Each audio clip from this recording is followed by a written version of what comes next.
The world of 1914. A time of modern technology, culture, and fashion. Truly the height of civilization. Let's have a war. Everyone knew a big war was coming. France wanted some stuff back that Germany had taken from it. Germany wanted to take more of everyone's stuff, and they're building a big sexy navy that was making the British uncomfortable. These two empires thought they're really cool. But lots of different people who live there didn't think it was so cool. And some of them had even been declaring independence, with help from Russia. Everyone was talking about each other behind each other's backs.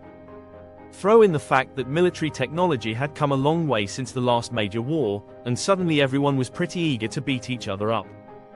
In this area of Austria-Hungary lived some Serbs and Bosnians who hated living in Austria-Hungary. So the Austro-Hungarian Archduke Franz Ferdinand goes there for a nice drive in an open-top car, with his car's route published in advance. And that went just about as well as you'd expect. Some assassins were waiting for him along the way and threw bombs at his car, but they missed and blew up some offices behind him, instead. So, the Archduke goes into hiding, leaves Sarajevo, and whole war never happens.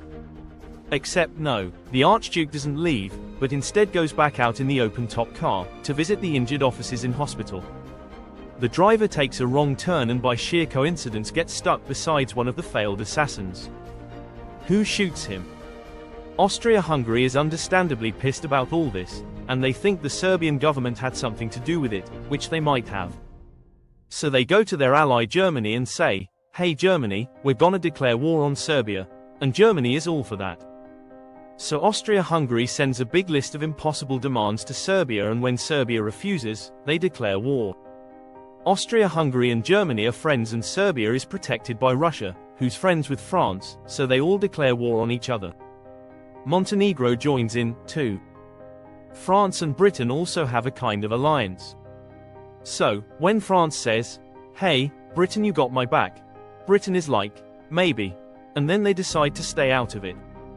Which is great for Germany because Germany has a plan. They know that Russia is so big and clumsy that it will take them all to get ready for war. So with this guy in charge, Germany will send all its troops into France at lightning speed while Russia is getting ready. Defeat France, then move all the troops to Russia and defeat Russia. Then we all speak German and eat Pfefferpopfast every day. Just one problem. France has loads of forts and defenses along its German border. And Germany can't waste any time fighting him, so Germany decides to go around them. Through Belgium. Belgium is neutral, but Germany wants to march 750,000 troops through it to get around France's defenses. They're hoping Belgium will just kind of sit down and shut up. But they don't. They fight back, and they're pretty good, too, so they slow the Germans down. What's worse is that Britain shows up. And they're pretty pissed that Germany is invading neutral countries. So now Britain declares war on Germany. So Germany push on through Belgium and commit some atrocities along the way.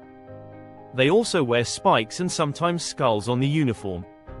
So, if you're trying to not look like the bad guys, good job.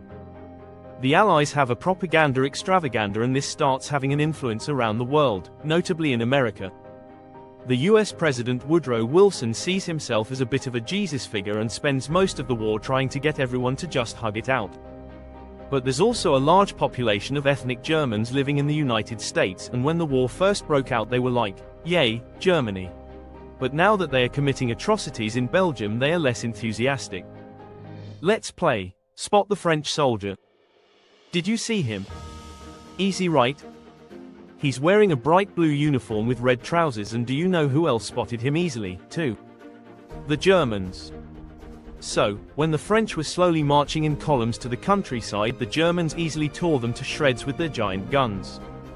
All the nations involved in this war went in with an old-school war mentality. And all of them had to update the uniforms and tactics a lot during the Great War. Because this war was going to be like nothing anyone had ever seen before. Russia is ready for war, and way earlier than expected. Hey, Austria-Hungary, can you get on top of that? Oh. Yeah, sure, we've got this. Nope. So, Germany has to send some troops back to the east to defend against the Russians. The chief of staff of the Austro-Hungarian army is this guy. And although he is handsome, he turns out not to be the best military strategist. Austria-Hungary constantly ignores Germany's advice, and then comes running back to Germany whenever they get in trouble. Austria-Hungary even gets its ass kicked by tiny Serbia, who repels all their invasion attempts at the start of the war. It's better news for Germany in the north, though, where they almost completely wipe out the Russian Second Army. Back on the Western Front, the Germans continue advancing and are in sight of Paris. At this point, anyone would be forgiven for thinking the Germans were going to get that quick victory after all. But then things start to go wrong.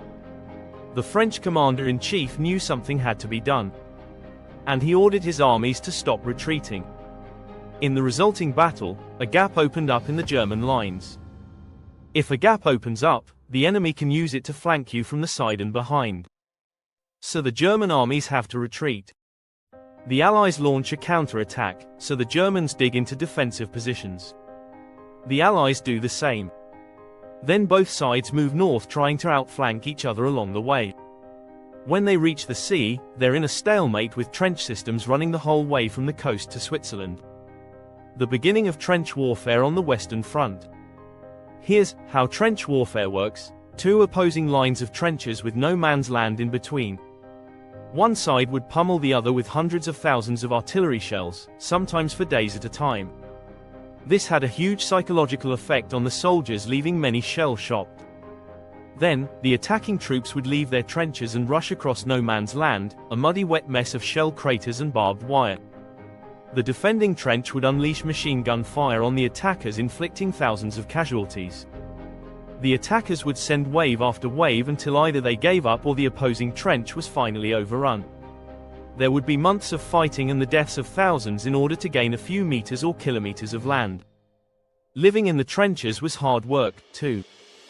Corpses, mud that could swallow you whole, pools of poisonous water, rats, disease, the smell. It's insane that millions of soldiers put up with these conditions, and commanders ordered them to do so for years.